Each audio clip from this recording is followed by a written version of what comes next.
नमस्कार दोस्तों, स्वागत करते हैं आप सभी का। दोस्तों, आप सभी लोग का बिहार एसआई पीटी का प्रैक्टिस सेट डेली बेस पे चलाया जा रहा है। अगर आप सभी लोग इसके पहले का प्रैक्टिस सेट अभी तक नहीं लगाए हैं तो उसको ज़रूर लगाइएगा, आपको बहुत ज़्यादा बेनिफिट मिलने वाला है। और हाँ, आप सभी लोगों अगर पीडीएफ नहीं डाउनलोड किए हैं बिहार एसआई पीटी यानी रुक्मिणी प्रकाशन वॉल्यूम 1 का, तो जाइए, आपको डिस्क्रिप्शन में लिंक मिल जाएगा, वहाँ से जाकर के पीडीएफ डाउनलोड करके दोबारा रिवीजन कीजिए। फिर देखिए कि आपका जो स्कोर है किस तरीके से डेली बेस पे बढ़ना शुरू हो जाएगा। और हाँ, आप सभी लोग का बिहार एसआई मेंस का प्रैक्टिस सेट कल से स्टार्ट हो गया है, तो एडिटोरिया वॉल्यूम 1 का अगर आप सभी लोग टेस्ट सीरीज नहीं लगाएं तो उसको भी लगाइए। प्लस आप सभी लोग का केबीसी नैनो और विद्यासागर यानी रहमान सर का भी प्रैक्टिस सेट जल्द ही स्टार्ट होने वाला है। तो चलिए शुरू कर लेते हैं सेट को। क्वेश्चन नंबर पहला कहता है कि इनमें से कौन सा शहर हाल ही में उत्तराखंड की ग्रीष्मकालीन राजधानी बनी है? तो इसका आंसर हो जाएगा ऑप्शन डी, गैरसैंड। याद रखिएगा, डी राइट आंसर हो जाएगा। क्वेश्चन नंबर 2, हाल ही में जारी हुई टाइम पत्रिका की सूची में इंदिरा गांधी को किस वर्ष के लिए वुमन ऑफ द ईयर करार दिया गया है? तो इसका उत्तर हो जाएगा ऑप्शन ए, वर्ष 1976। याद रखिएगा, राइट आंसर आपका ए हो जाएगा। सभी लोग कमेंट किया कीजिए और एक एक क्वेश्चन को देखा कीजिए, क्योंकि अगर आप सुबह का ये सेट लगा लेते हैं तो कहीं ना कहीं आपका दिन भर का जो मतलब पढ़ने का तरीका होता है वो बदल भी जाता है। प्लस आपको पता भी चल पाता है कि हमें क्या पढ़ना है और किस टॉपिक से पढ़ना है। समझ पा रहे होंगे, इसीलिए मैं सुबह सेट अपलोड करता हूँ, ताकि आप सभी लोग ये सेट लगाने के बाद आपको पता चल पाए कि आपका वीक पॉइंट क्या है और आपको कौन सा चीज़ नहीं आ रहा है। हाल ही में कुपोषण मुक्त भारत बनाने के लिए अभियान शुरू किया गया है, जो है वो कौन सा अभियान है? तो याद रखिएगा, वो अभियान का नाम है ऑप्शन बी, यानी सुपोषित माँ अभियान। याद रखिएगा, बी आपका सही उत्तर हो जाएगा। चलिए क्वेश्चन नंबर 4 पे आते हैं। कहता है किस राज्य को 66वें राष्ट्रीय फिल्म पुरस्कार समारोह में most film friendly state award से नवाजा गया है या फिर नवाजा गया था? चलिए बताइए आंसर। तो इसका आंसर सभी लोग को पता ही होगा। आंसर इसका क्या हो जाएगा? याद रखिएगा, इसका आंसर आपका हो जाएगा उत्तराखंड। डी राइट आंसर हो जाएगा। क्वेश्चन नंबर 5, निम्न में से किस धर्म का कोई धर्म ग्रंथ नहीं है? निम्न में से धर्म का कोई धर्म ग्रंथ नहीं है, तो याद रखिएगा आपका आंसर बी हो जाएगा, शिंटोइज्म। यानी आपका आंसर यहाँ पे बी हो जाएगा। शिंटोइज्म धर्म का संबंध मुख्यतः जापान से है। ठीक है, याद रखिएगा। नेक्स्ट क्वेश्चन है क्वेश्चन नंबर 6, महारानी विक्टोरिया ने भारत की महारानी की उपाधि किस वर्ष धारण की थी? चलिए बताइए। तो इसका राइट आंसर हो जाएगा आपका ऑप्शन बी, 1877 में। याद रखिएगा, आपका आंसर बी हो जाएगा। 1877 ईस्वी में दिल्ली दरबार की आयोजन किया गया था। लॉर्ड लिटन ने दिल्ली दरबार की आयोजन की थी। आप इनको याद रखिएगा। क्वेश्चन नंबर 7, किस भारतीय अभिनेत्री को हाल ही में वर्ल्ड इकोनॉमिक फोरम में क्रिस्टल अवार्ड से सम्मानित किया गया है? तो इसका उत्तर हो जाएगा ऑप्शन बी, दीपिका पादुकोण। याद रखिएगा। क्वेश्चन नंबर 8, ओलंपिक ध्वज की पृष्ठभूमि का रंग क्या होता है? तो याद रखेंगे सभी लोग, सफ़ेद होता है। यानी आपका आंसर यहाँ पे क्वेश्चन नंबर 8 का आंसर बी हो जाएगा। ओलंपिक ध्वज सर्वप्रथम 1900 याद रखिएगा 1920 ईस्वी में फहराया गया था। नेक्स्ट क्वेश्चन है क्वेश्चन नंबर 9, पर्यावरण, वन एवं जलवायु परिवर्तन मंत्रालय के अनुसार पिछले 5 वर्षों में भारत में वन क्षेत्र बताना है आपको। तो इसका आंसर आपका हो जाएगा 1% की वृद्धि हुई है। याद रखिएगा, ये आपका उत्तर हो जाएगा। Question number 10, island. याद रखिएगा, आइलैंड ऑफ पर्ल कहा जाता है किसको? तो ये कहा जाता है बहरीन को। किसको कहा जाता है? बहरीन को। याद रखिएगा सभी लोग। हैरिंग पॉन्ड डैश को कहा जाता है, यानी किसको कहा जाता है? Herring pond. तो सभी लोग याद रखेंगे, अटलांटिक महासागर को कहा जाता है। यह संपूर्ण संसार का छठा भाग है। इसकी आकृति अंग्रेजी के एस आकार से मिलती जुलती दिखती है। ठीक है, आइसलैंड ऑफ पर्ल बहरीन को कहा जाता है। आप इनको याद रखेंगे। नेक्स्ट क्वेश्चन है कि डच ऑफ इंडीज कहा जाता है किसको? तो ये कहा जाता है इंडोनेशिया को। याद रखिएगा, बी आपका उत्तर हो जाएगा। Question number 13, the gardener. याद रखिएगा, द गार्डनर पुस्तक के लेखक कौन हैं? तो इसका राइट आंसर हो जाएगा रविन्द्रनाथ टैगोर। याद रखिएगा, आपका उत्तर यहाँ पे बी हो जाएगा। अगर पूछ दिया जाए आपका हंगरी स्टोन्स के लेखक कौन है, तो याद रखिएगा रविन्द्रनाथ टैगोर ही हो जाएंगे। नेक्स्ट क्वेश्चन है क्वेश्चन नंबर 14 या फिर 14 कहता है कि 20 से 28 नवंबर 2019 के दौरान गोवा में संपन्न 50वें भारतीय अंतर्राष्ट्रीय फिल्म महोत्सव में किसे विशेष स्वर्ण जयंती पुरस्कार से सम्मानित किया गया है? तो आंसर आपका हो जाएगा रजनीकांत। याद रखिएगा डी आपका सही उत्तर हो जाएगा। क्वेश्चन नंबर 15 कहता है मिशन शक्ति क्या है? मिशन शक्ति क्या है? तो इसका आंसर आप सभी लोग याद रखिएगा, इसका आंसर डी हो जाएगा भारत का एंटी सैटेलाइट मिसाइल परीक्षण। आपका आंसर यहाँ पे डी राइट आंसर हो जाएगा। क्वेश्चन नंबर 16 बीते 21 से 23 नवंबर के दौरान ग्लोबल बायो इंडिया समिट 2019 का आयोजन कहाँ पे किया गया है? तो ये आपका किया गया है नई दिल्ली में। याद रखिएगा नई दिल्ली में। नेक्स्ट क्वेश्चन है किसने 1926 में दूरदर्शन का आविष्कार किया? 1926 में दूरदर्शन का आविष्कार किसने किया है? तो याद रखिएगा सभी लोग, आंसर आपका ए हो जाएगा जॉन एल बेयर्ड। याद रखिएगा ए आपका राइट आंसर हो जाएगा।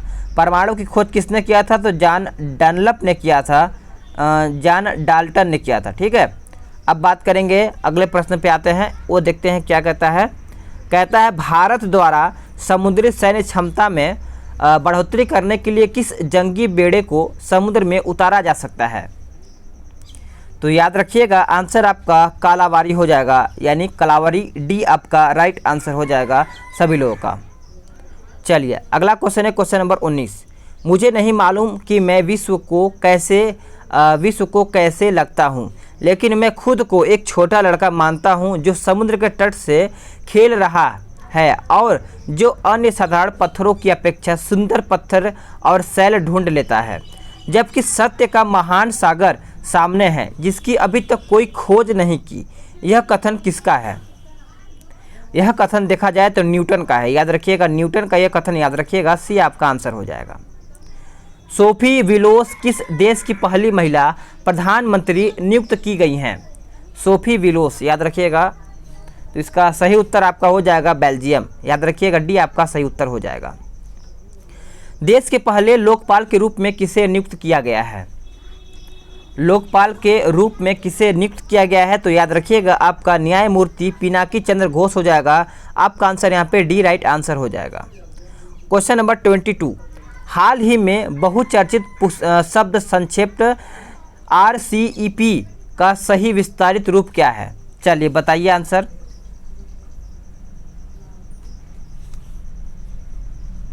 इसका आंसर आपका ए हो जाएगा रीजनल कॉम्प्रहेंसिव इकोनॉमिक पार्टनरशिप। याद रखिएगा आपका आंसर 22 का ए हो जाएगा। अगला क्वेश्चन है कि प्रसिद्ध शहर न्यूयॉर्क का वास्तुकार कौन था?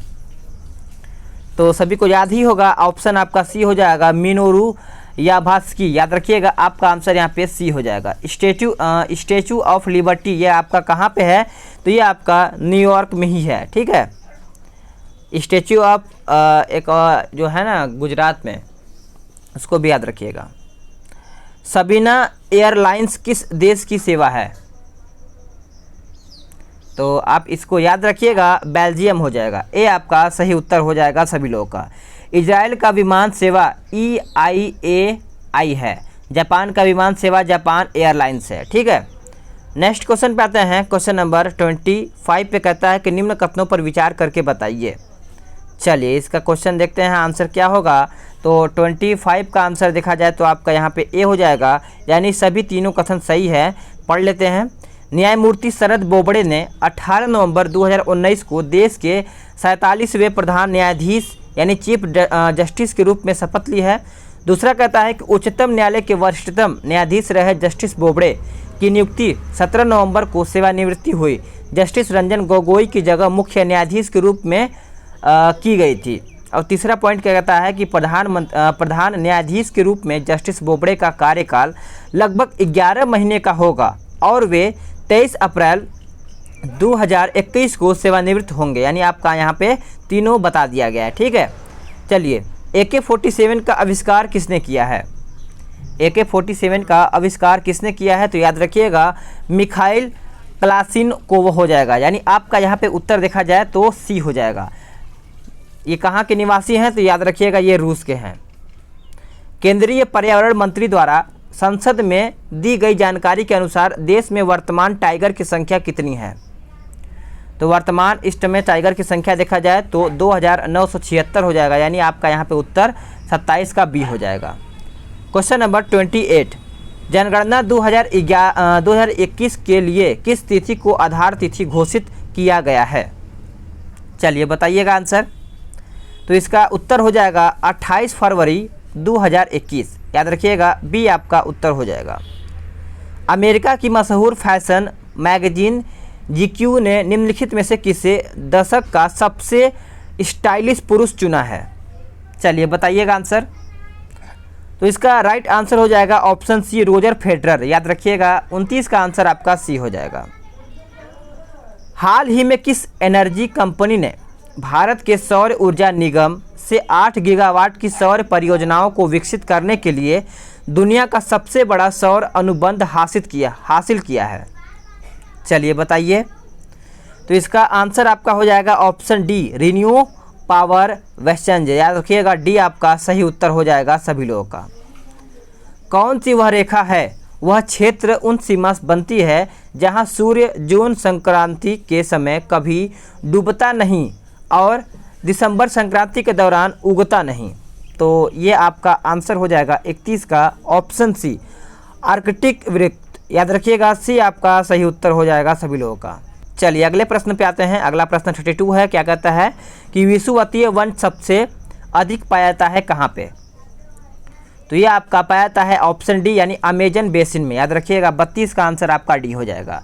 विषुवत रेखीय वन, इन वनों में वृक्ष और झाड़ियों का मिश्रण होता है। जैतून, कार्क तथा ओक यहाँ के मुख्य वृक्ष देखने को मिलता है।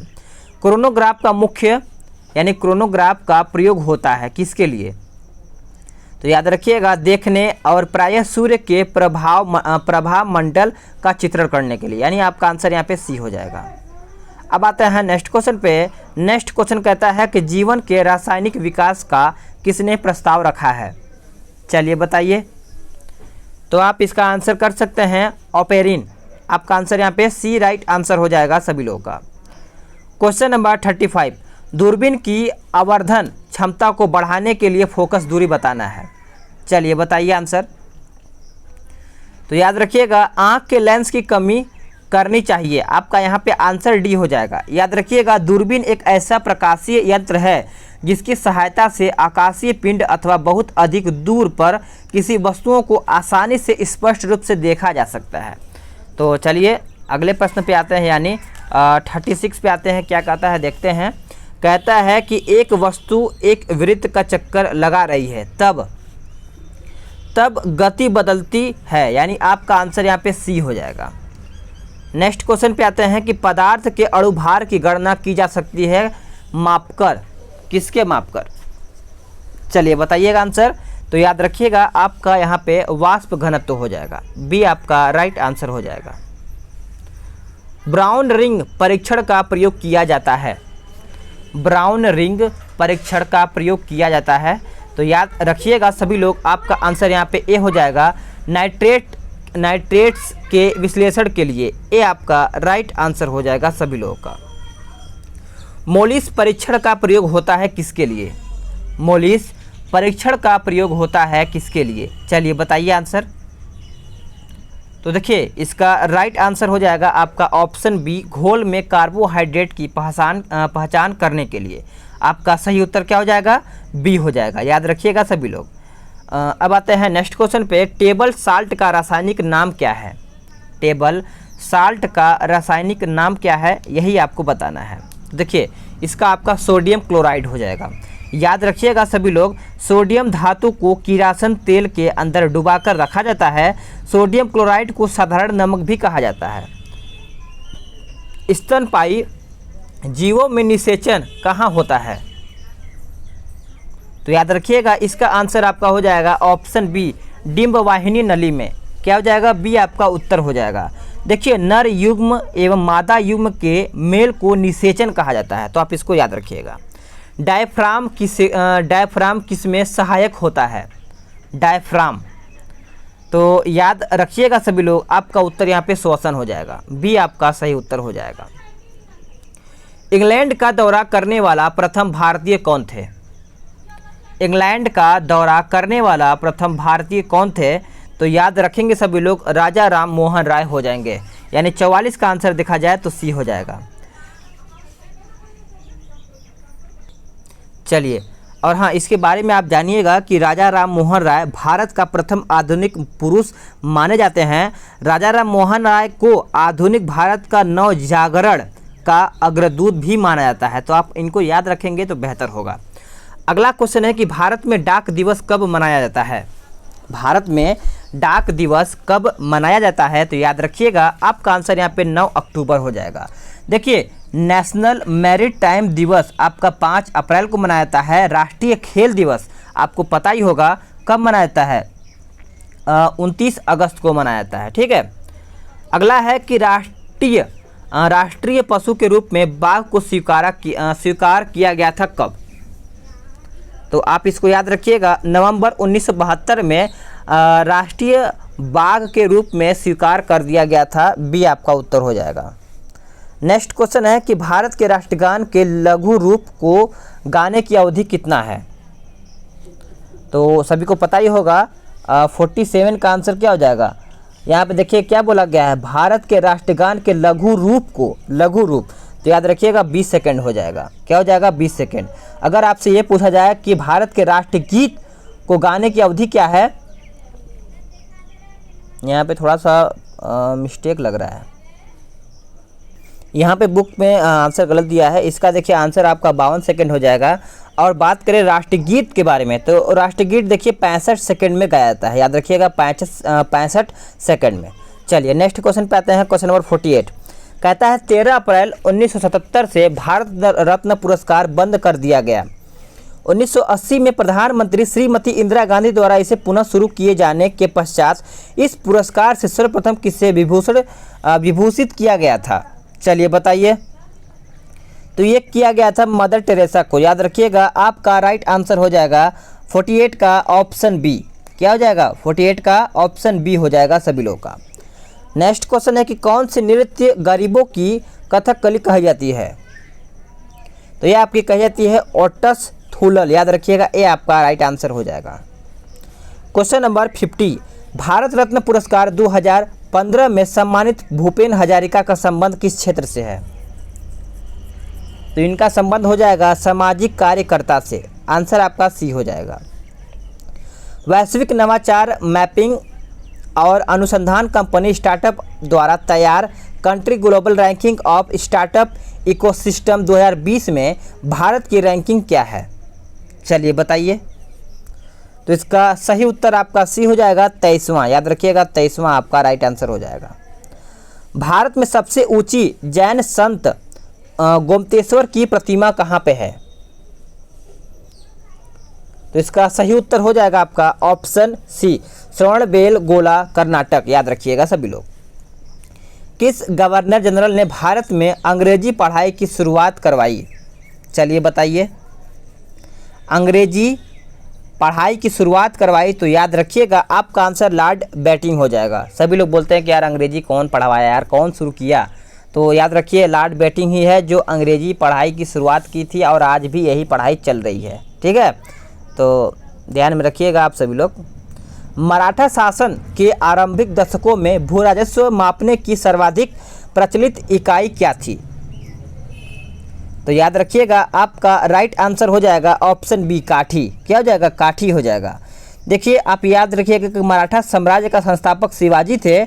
शिवाजी के गुरु के नाम कौन था? मतलब शिवाजी के गुरु दादाजी कोंडदेव थे, यानी कोंडदेव शिवाजी के गुरु थे। ठीक है। मार्च 1784 में मंगलौर की संधि किसके प्रभाव में हुई थी? तो ये आपका हुआ था लॉर्ड मैकार्टने, यानी आपका उत्तर यहाँ पे डी हो जाएगा। लॉर्ड वेलेस्ली स्वयं को बंगाल का शेर भी कहा करता था, तो वेलेस्ली को भी आप याद रखिएगा। बौद्ध धर्म की व्रजयान शाखा के अंतर्गत बुद्ध बोधिसत्व की पत्नी का क्या नाम था? तो याद रखिएगा तारा हो जाएगा। डी राइट आंसर हो जाएगा सभी लोगों का। ठीक है। नेक्स्ट क्वेश्चन है कि कुमार संभवम में किसके जन्म का वर्णन है? चलिए बताइए 57 का आंसर क्या होगा? तो याद रखिएगा डी आपका हो जाएगा कार्तिकेय। डी आपका उत्तर हो जाएगा सभी लोगों का। बिजली तथा नवीन एवं अक्षय ऊर्जा राज्य मंत्री द्वारा भविष्य में एक मजबूत और लचीली ऊर्जा प्रणाली बनाने के लिए किस पहल की शुरुआत की गई है? तो ये आपका शुरू किया गया है हैशटैग कमिटी। याद रखिएगा, आपका आंसर यहाँ पे 58 का सी हो जाएगा। क्वेश्चन नंबर 59, बाल खालसा की स्थापना किसने की? बाल खालसा की स्थापना ऑप्शन बी हो जाएगा कपूर सिंह। याद रखिएगा, कपूर सिंह आपका सही उत्तर हो जाएगा। बंदा बहादुर की हत्या के बाद सिखों का नेतृत्व नवाब कपूर सिंह आहलूवालिया ने की थी। आप इनको याद रखिएगा, ठीक है। अगर आपसे प्रश्न ये पूछा जाए कि खालसा पंथ की स्थापना किसने किया था, तो गुरु गोविंद सिंह के द्वारा किया गया था। कब किया गया था? तो 1699 ईस्वी में किया गया था।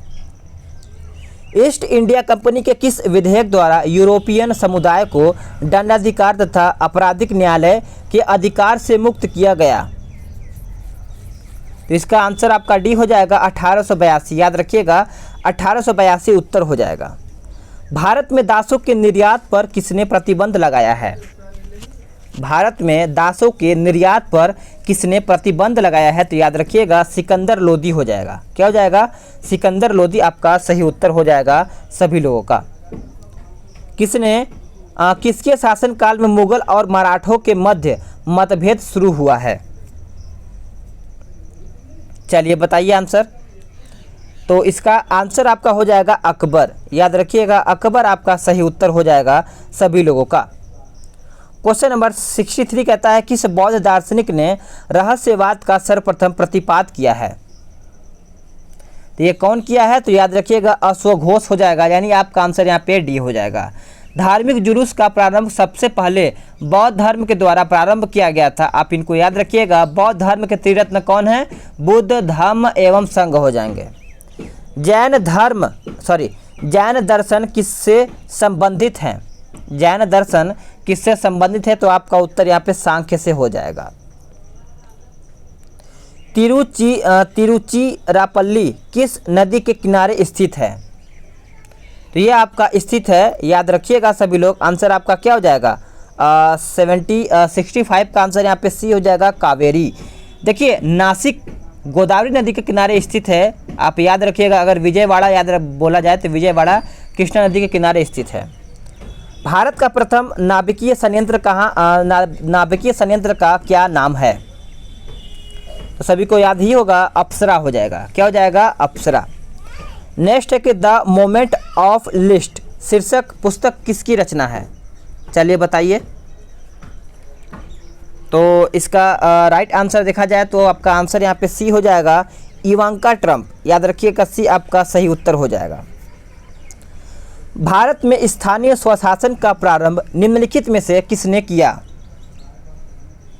किसने किया था? तो लॉर्ड रिपन के द्वारा किया गया था। यानी आपका आंसर यहाँ पे देखा जाए तो बी हो जाएगा। क्वेश्चन नंबर 69 कहता है गीतांजलि एक्सप्रेस कहाँ से कहाँ तक चलती है? तो ये आपका देखा जाए गीतांजलि एक्सप्रेस ये आपका कहाँ से कहाँ तक चलती है? तो हावड़ा से मुंबई तक चलती है। आपका यहाँ पे उत्तर सी हो जाएगा। अगर बात करें विवेक एक्सप्रेस के बारे में तो विवेक एक्सप्रेस देश की सबसे लंबी यात्रा करने वाली रेलगाड़ी है। अगला है 70, कौन सा महत्वपूर्ण मानव अधिकार भारत के संविधान के अनुच्छेद 21 के द्वारा सुरक्षित है? तो आप इसको याद रखिएगा। आपका आंसर यहाँ पे 70 का देखा जाए तो क्या हो जाएगा? 70 का आंसर यहाँ पे डी हो जाएगा, जीवन और स्वतंत्रता का अधिकार। याद रखिएगा, डी आपका राइट आंसर हो जाएगा। एक व्यक्ति अवतल लेंस वाला चश्मा पहनता है। इस कारण सामान्यतः दूर स्थित वस्तुओं का प्रतिबिंब उसकी आंखों में कहाँ पर फोकस करेगा या फिर कहाँ पे फोकस होगा? चलिए बताइए। तो इसका आंसर देखा जाए तो आपका हो जाएगा दृष्टिपटल के सामने। आपका आंसर यहाँ पे बी हो जाएगा। नेक्स्ट क्वेश्चन पे आता है क्वेश्चन नंबर 72, सकल राष्ट्रीय आय और सकल घरेलू उत्पाद अर्थात जीएनपी और जीडीपी में क्या अंतर होता है? तो देखिए, इसमें यही अंतर होता है कि विदेशों से प्राप्त निव्वल आय का अंतर। यानी 72 का आंसर देखा जाए तो आपका सी आंसर हो जाएगा। मनुष्य के रुधिर में शर्करा की मात्रा सर्वाधिक कब होगी? देखिए, ये भोजन के तुरंत बाद होता है। रक्त के थक्का बनने के लिए अनिवार्य प्रोटीन फाइब्रिनोजन होता है, आप इसको याद रखिएगा। अगर ये प्रश्न आपसे पूछा जाए कि रक्त समूह की खोज किसने किया था, तो लैंड स्टीनर ने किया था। कब किया था, तो 1900 ईस्वी में किया था। क्वेश्चन नंबर 74, उच्च न्यायालय के न्यायाधीश के पद पर नियुक्त होने वाली पहली महिला कौन है? तो पहली महिला देखा जाए तो आपका लीला सेठ हो जाएगा, याद रखिएगा, लीला सेठ आपका करेक्ट आंसर हो जाएगा सभी लोगों का। चलिए नेक्स्ट प्रश्न पे आते हैं। नेक्स्ट प्रश्न देख लेते हैं कि अलेक्जेंडर फ्लेमिंग का नाम किस खोज से संबंधित है? तो ये आपका किससे संबंधित है, तो पेनिसिलिन हो जाएगा, अलेक्जेंडर पेनिसिलिन। नेक्स्ट है कि प्रथम लोकसभा चुनाव में कितने राजनीतिक दलों को राष्ट्रीय दल का दर्जा प्रदान किया गया था? तो ये दर्जा प्रदान किया गया था 14 लोगों को। याद रखिएगा कि प्रथम लोकसभा चुनाव में 14 राजनीतिक दलों को राष्ट्रीय दल का दर्जा प्रदान किया गया था। लोकसभा संसद का द्वितीय सदन या फिर निम्न सदन भी कहा जाता है। चलिए नेक्स्ट प्रश्न पे आते हैं। क्वेश्चन नंबर 78, प्रधानमंत्री के पद से पद त्याग करने वाला प्रथम व्यक्ति कौन है? तो प्रथम व्यक्ति सभी को पता ही होगा, मोरारजी देसाई हो जाएंगे। पहली बार जब इंदिरा गांधी प्रधानमंत्री बनी तो वह राज्यसभा की सदस्य थी, आप इसको याद रखिएगा। अगला क्वेश्चन है 79, प्रधानमंत्री की नियुक्ति कौन करता है? प्रधानमंत्री की नियुक्ति कौन करता है? तो याद रखिएगा, राष्ट्रपति के द्वारा यहाँ पे प्रधानमंत्री की नियुक्ति होता है। प्रधानमंत्री की सलाह पर ही राष्ट्रपति लोकसभा भंग भी कर सकता है, ठीक है। नेक्स्ट क्वेश्चन है क्वेश्चन नंबर 80, भारत में प्रथम जनगणना कब और किस वायसराय के शासनकाल में हुई थी? तो यह आपका हुआ था 1972 में लॉर्ड मेयो के शासनकाल में। याद रखिएगा, आपका आंसर यहाँ पे बी हो जाएगा। 2021 ईस्वी को जनगणना के इतिहास में महाविभाजन रेखा माना जाता है। नेक्स्ट क्वेश्चन है क्वेश्चन नंबर 81, कहता है कि स्वराज की गंध से डैश मेरे नथुने फटने लगे, ठीक है, यह कथन किसका है? तो फाइनली देखा जाए तो यह कथन महात्मा गांधी जी का है, आप इसको याद रखिएगा। अगर हे राम की बात देखा जाए या फिर भारत छोड़ो देखा जाए तो ये महात्मा गांधी का है। वेदों की ओर लौट चलो दयानंद सरस्वती का है। मारो फिरंगियों को मंगल पांडे, और याद रखिएगा आराम हराम है, ये जवाहरलाल नेहरू का है। नेक्स्ट क्वेश्चन है क्वेश्चन नंबर 82, क्या कहता है? कहता है सुभाष चंद्र बोस का कब भारतीय राष्ट्रीय कांग्रेस के सभापति के रूप में निर्वाचित हुआ था? चलिए बताइएगा, 82 का आंसर क्या हो जाएगा? तो देखिए आपका हरिपुरा अधिवेशन हो जाएगा। 82 का आंसर आपका बी हो जाएगा। नेक्स्ट क्वेश्चन है क्वेश्चन नंबर 84 आते हैं कि 1912 ईस्वी में बिहार में सर्वप्रथम कांग्रेस का अधिवेशन निम्नलिखित में से कहाँ पर आयोजित हुआ था? तो ये आपका आयोजित हुआ था बांकीपुर में। कहाँ पे? बांकीपुर में। सुभाष चंद्र बोस किस छद्म नाम से कलकत्ता से काबुल पहुँचे? तो ये आप पहुँचे थे, याद रखिएगा, जियाउद्दीन। याद रखिएगा, ए आपका राइट आंसर हो जाएगा। USAID ने स्वास्थ्य एवं ऊर्जा कुशल भवन के लिए किस संगठन के साथ समझौता किया है? तो ये आपका किया है EESL। याद रखिएगा, डी आपका सही उत्तर हो जाएगा 87 का। बिहार में धातु प्रस्तर युगीन अवशेष मिले हैं कहाँ से? तो ये आपके मिले हैं उपयुक्त में से सभी, यानी लोरिया अरेराज यानी चंपारण से, लोरिया नंदनगढ़ से और रामपुरवा चंपारण से। भूमध्य सागरीय क्षेत्र में भारी वर्षा कब होती है? तो यह आपका कब होता है? तो याद रखिएगा 89 का देखा जाए तो सी हो जाएगा, शीत ऋतु में। नेक्स्ट है कि बिहार का कौन सा जनपद झारखंड से अंतर्राज्यीय सीमा नहीं बनाता है? इसका आंसर आपका हो जाएगा ऑप्शन ए बक्सर। याद रखिएगा, बक्सर आपका उत्तर हो जाएगा। निम्नलिखित में से कौन सा नाम उस अधिनियम का है जो भारत की विदेशी मुद्रा नियंत्रित करता है? इसका राइट आंसर हो जाएगा ऑप्शन बी फेमा। याद रखिएगा। अगला क्वेश्चन है क्वेश्चन नंबर 93, कहता है कि भारत की राष्ट्रीय आय का अनुमापन करने वाला अभिकरण कौन सा है? इसका राइट आंसर हो जाएगा CMO। याद रखिएगा, डी आपका सही उत्तर हो जाएगा। बहुचर्चित रहे प्रोडीटी लकड़ा वाला फार्मूले का संबंध निम्नलिखित में से किससे है? यहाँ पे लड़का वाला लिखा है, लकड़ा वाला, यहाँ पे थोड़ा, ठीक है। चलिए बताइए, याद रखिएगा निर्धनता रेखा के निर्धारण हो जाएगा, ठीक है। जो ये आपका फार्मूला है लकड़ा वाला, इसको अगर आप याद रखेंगे तो एग्जाम में ये प्रश्न आपका पूछा जा सकता है। याद रखिएगा लकड़ा वाला फार्मूला निर्धनता के निर्धारण से संबंधित है। नेक्स्ट है कि एंटीजन और एंटीबॉडी के अध्ययन को क्या कहते हैं? इसको हम क्या कहते हैं? सेरोलॉजी कहा जाता है, ठीक है, सेरोलॉजी कहा जाता है। आधुनिक आवर्त सारणी किस पर आधारित है? आधुनिक आवर्त सारणी देखा जाए तो परमाणु क्रमांक पर आधारित है, आप इसको याद रखिएगा। आधुनिक आवर्त सारणी में आवर्तों की संख्या 7 होती है एवं वर्गों की संख्या देखा जाए तो 9 होता है। विज्ञान की शाखा ऑनिरोलॉजी के अंतर्गत अध्ययन किया जाता है, यानी अध्ययन किया जाता है किसके अंतर्गत? तो याद रखिएगा आपका राइट आंसर हो जाएगा स्वप्न का अध्ययन किया जाता है। वह भारतीय टेनिस खिलाड़ी कौन है जिसे ITF world tennis tour player men's panel में खिलाड़ी सदस्य के रूप में चुना गया है? चलिए बताइए। तो आपका राइट आंसर हो जाएगा ऑप्शन सी, निकी पूनाचा। याद रखिएगा आपका आंसर यहाँ पे हो जाएगा। संयुक्त राष्ट्र में 5 महाशक्तियाँ निषेधाधिकारी का प्रयोग किसमें करती है? तो आपका राइट आंसर क्या हो जाएगा? बी हो जाएगा, सुरक्षा परिषद।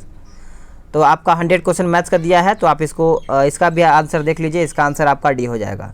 तो फ्रेंड्स आप सभी लोग का 100 क्वेश्चन समाप्त हो गया है। वीडियो को लाइक शेयर करिएगा, और अगर आप सभी लोगों ने अभी तक चैनल को सब्सक्राइब नहीं किया तो चैनल को सब्सक्राइब कर बेल आइकन दबाइएगा, ताकि आपको इसी तरीके से रेगुलर का प्रैक्टिस सेट मिल सके।